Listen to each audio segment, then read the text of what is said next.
jika dia mengamalkan ilmu yang dia dapatkan akan bermanfaat kepada dirinya. Makanya ayat mataib yang dimuliakan oleh Allah Subhanahu wa taala, tidak muluk-muluk dari di antara Sadah Al-Alawiyah di sini. Mereka tujuannya hanya belajar dan mengajar.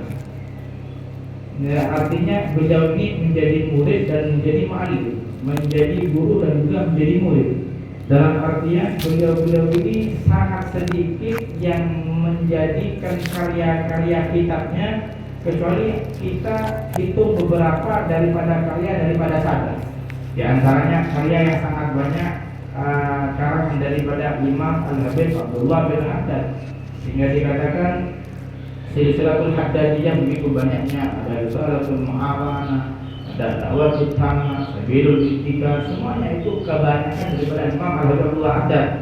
Akan tetapi kebanyakan daripada golongan Sadah ini ketika sudah mempelajari ilmu tersebut langsung mengamalkannya, tidak terlalu banyak berdebat dengan hal-hal yang tidak ada gunanya. Itu tarifah daripada Sadah. Makanya Al-Habib Abdul Qadir bin Zaid Ba'bud, di waktu beliau mengisi acara di haul daripada orang tua daripada Sayyidil Habib Al-Am Muhammad Ba'bud, beliau menerangkan bahwasanya kita ini para Sadah sebetulnya Masna'ul Awliya, melahirkan seorang wali yang dikenal oleh Allah Subhanahu wa taala. Bukan melahirkan beberapa kitab, tapi melahirkan wali-wali yang arif billah, yang kenal dan dikenal oleh Allah Subhanahu wa taala.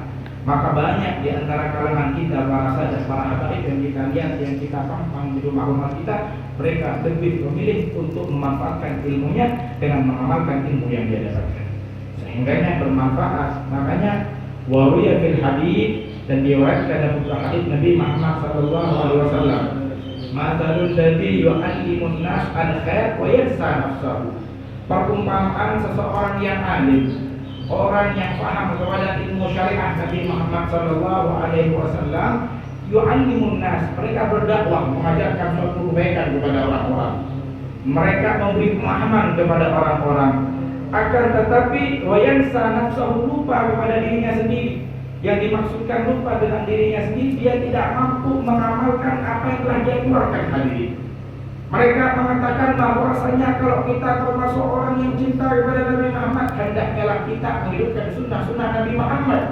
Akan tetapi kita tidak mengamalkan sunnah Nabi Muhammad sallallahu alaihi wasallam. Wa yansa nafsahu, mereka lupa kepada dirinya. Maka dikatakan kamidil fatilah, seperti lentera, seperti lilin, seperti damar sehatnya patera ada kesakitannya, tudi walan nas, yang menerangi kepada orang-orang sekitar. Akan tetapi butuh ribu nafsana, membakar dirinya sendiri. Dia melilin, ambian melilin di neraka, melalui lilin pun berperak tahu, tetapi ada lagi sementara.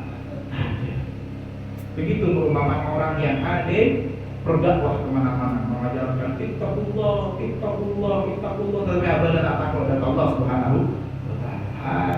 Termasuk orang yang akan masuk pertama kali di paling bawah neraka Allah Subhanahu wa taala.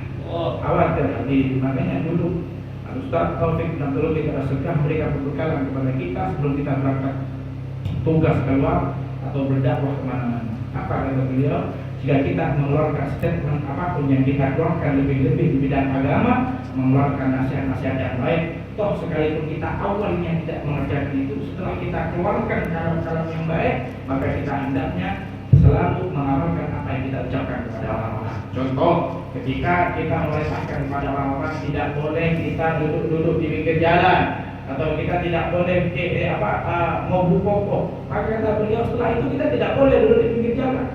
Setelah itu kita tidak boleh membacakan buku daripada buku kita.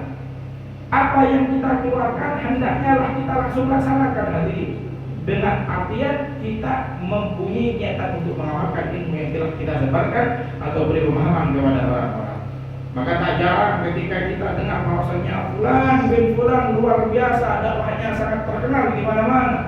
Bahkan seantero dunia kenal, akan tapi dia jauh daripada baginda Nabi Muhammad sallallahu alaihi wasallam. Karena orang yang memang paham dan berdakwah serta mengamalkan ilmunya, mereka termasuk orang berjalan di jalan takwa kepada Allah Subhanahu wa taala. Makanya dikatakan di basuhumut taqwa, baju daripada baju-baju mereka takwa kepada Allah Subhanahu wa taala. takwa ini adalah orang yang mampu mengamalkan kepada ilmunya. Orang yang takwa adalah orang yang mampu mendekatkan dirinya kepada Allah dengan ilmu syariat baginda Nabi Muhammad sallallahu alaihi wasallam. Untuk itu hadirin yang dimuliakan oleh Allah Subhanahu wa taala. Dikatakan An Sufyan bin Uyainah radhiyallahu anhu qala, sebagaimana diriwayatkan daripada Sufyan bin Uyainah, semoga Allah Subhanahu wa taala senantiasa meridhai kepada beliau. Qala, beliau berkata, kana yuqalu asyaddun nas hasratan yaumal qiyamati thalathatun. Ada 3 golongan yang akan merasa rugi kelak di hari kiamat. Allah orang siapa sa'alun paling rugi pagi ya Allah Subhanahu wa taala ketika ada hari kiamat. Yang pertama, rajulun kana lahu abdun faja'a yaumal qiyamati afdala amalan minhu.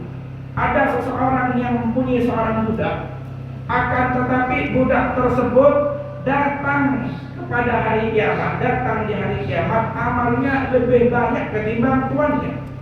Artinya hadirin yang dimuliakan oleh Allah Subhanahu wa taala, tentunya tugas daripada seorang budak ini lebih berat daripada tuannya. Karena apa? Dari dia pertama kali bangun sampai akhir bekerja dan bekerja.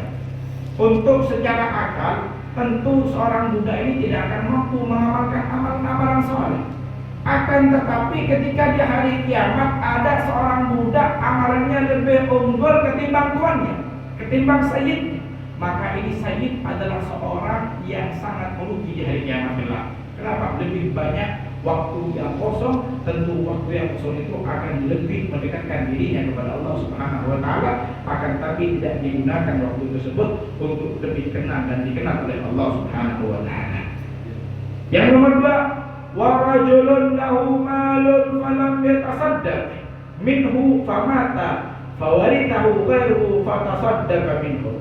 Ada seseorang laki-laki yang mana mereka kaya raya, kaya akan hartanya, luar biasa, akan tetapi falam yatasaddaq minhu, hartanya tidak digunakan untuk bersedekah kepada Allah Subhanahu wa taala, tidak digunakan untuk perjuangan Nabi Muhammad sallallahu alaihi wasallam. Tanahnya ada diri hektaran tanah, tapi tanah itu tak digunakan untuk syariat, tak digunakan untuk perjuangan baginda Nabi Muhammad sallallahu alaihi wasallam. Famata, maka meninggal orang yang kaya raya tersebut, sesoki, sebanyak, seluar biasa tanah, meninggal, sehingga fawarithahu, maka satu jatuhnya kakek daun sakit dan kakak orang dekat pokok. Maka tidak ada gunanya kita punya harta banyak, menumpuk harta, punya tanah lebar, mobil, bini, serating, satu itu tidak ada gunanya. Karena apa? Semua itu akan meninggalkan kita semua. Akan tetapi fawarithahu ghairu fatasaddaqa minhu, harta yang dia turunkan kepada anak-anaknya, tentu harta itu akan dikeluarkan oleh keturunannya. Makanya keturunannya itu lebih memperhatikan kepada agama, lebih memperhatikan kepada syariat, sehingga harta yang dia tumpuk ternyata bukan dikeluarkan oleh dirinya, tapi dikeluarkan oleh keturunannya, dikeluarkan oleh orang-orang yang berhak mendapatkan warisan kepada dirinya. Tentu berpahala juga, bukan tidak banyak, akan tetapi lebih banyak pahalanya orang yang mengeluarkan hartanya untuk di jalan Allah Subhanahu wa taala. Tak nurutnya rek, tetapi apa yang nurut magalu.